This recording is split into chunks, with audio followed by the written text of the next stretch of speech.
Hi friends, ಹೇಗಿದ್ದೀರಾ ಎಲ್ಲರೂ? ನನ್ನ ಖುಷಿ ಯೂಟ್ಯೂಬ್ ಚಾನಲ್ಗೆ ನಿಮ್ಮೆಲ್ಲರಿಗೂ ಸ್ವಾಗತ. ಈ ಚಾನಲ್ನ ಫಸ್ಟ್ ಟೈಮ್ ವಿಸಿಟ್ ಮಾಡ್ತಾ ಇದ್ದರೆ ಚಾನಲ್ನ ಸಬ್ಸ್ಕ್ರೈಬ್ ಮಾಡ್ಕೊಳ್ಳಿ ಮತ್ತು ವಿಡಿಯೋ ಇಷ್ಟ ಆದರೆ ಒಂದು ಲೈಕ್ ಕೊಡೋದನ್ನು ಮರಿಬೇಡಿ. ಇವತ್ತು ನಾನು ಕೆಲವೊಂದಿಷ್ಟು ವಾಸ್ತು ಟಿಪ್ಸ್ಗಳನ್ನು ಹೇಳ್ಕೊಡ್ತೀನಿ. ಮನೆಯಲ್ಲಿ ಸಂಪತ್ತು, ಹಣ ಹೆಚ್ಚಬೇಕಾದ್ರೆ ಹಣಕಾಸಿನ ಯಶಸ್ಸಿಗಾಗಿ ಈ 8 ವಾಸ್ತು ಸಲಹೆಗಳನ್ನು ಅನುಸರಿಸಿ.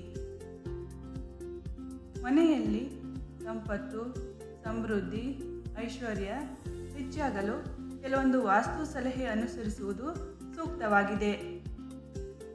ವಾಸ್ತುಶಾಸ್ತ್ರದ ಪ್ರಕಾರ ಮನೆಯಲ್ಲಿ ಸಕಾರಾತ್ಮಕ ಹೆಚ್ಚಿಸುವಂತಹ ಸಂಗತಿಗಳು ಹಣಕಾಸು ಯಶಸ್ಸಿಗೂ ಕೂಡ ನೆರವಾಗುತ್ತದೆ.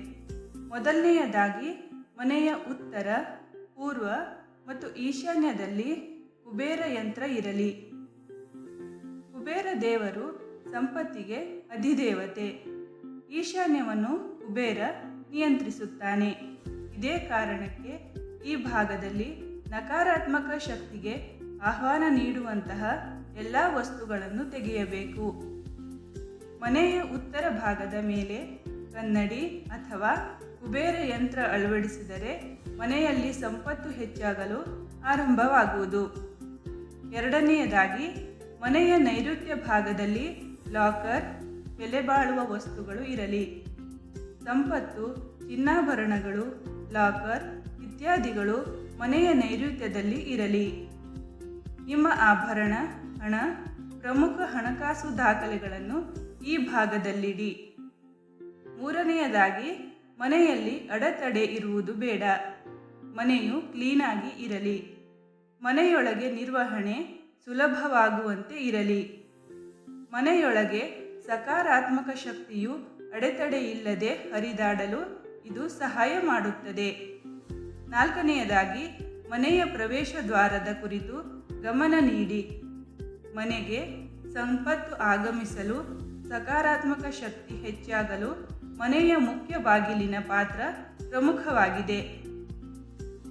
ಐದನೆಯದಾಗಿ, ನೀರಿನ ಕಾರಂಜಿ, ಸಣ್ಣ ಅಕ್ವೇರಿಯಂ ಈಶಾನ್ಯ ಭಾಗದಲ್ಲಿ ಇರಲಿ. ಮನೆಯಲ್ಲಿ ನೀರಿನ ಹರಿವು ಸೂಚಿಸುವ ವಸ್ತು ಇರಲಿ. ಈಶಾನ್ಯ ಭಾಗದಲ್ಲಿ ಫೌಂಟೇನ್ ಇದ್ದರೆ ಸಂಪತ್ತು ಹೆಚ್ಚಾಗುತ್ತದೆ. ಆರನೆಯದಾಗಿ, ನೀರಿನ ಟ್ಯಾಂಕ್ ಮನೆಯಲ್ಲಿ ಮೇಲ್ಮುಖವಾಗಿ ತೆರೆದಿರುವ ದೊಡ್ಡ ವಾಟರ್ ಟ್ಯಾಂಕ್ ಅನ್ನು ಈಶಾನ್ಯ ಅಥವಾ ಆಗ್ನೇಯ ಮೂಲೆಯಲ್ಲಿ ಇಡಬಾರದು. ಇದು ಆರೋಗ್ಯಕ್ಕೂ ಉತ್ತಮವಲ್ಲ. ಹಣಕಾಸು ವಿಚಾರದ ಮೇಲೂ ಕೂಡ ಪ್ರಭಾವ ಬೀರುತ್ತದೆ. ಏಳನೆಯದಾಗಿ, ನೀರಿನ ಸೋರಿಕೆ ಸರಿಪಡಿಸಿ. ಮನೆಯ ನಲ್ಲಿ ಇತ್ಯಾದಿಗಳಲ್ಲಿ ನೀರಿನ ಸೋರಿಕೆ ಇರಬಾರದು.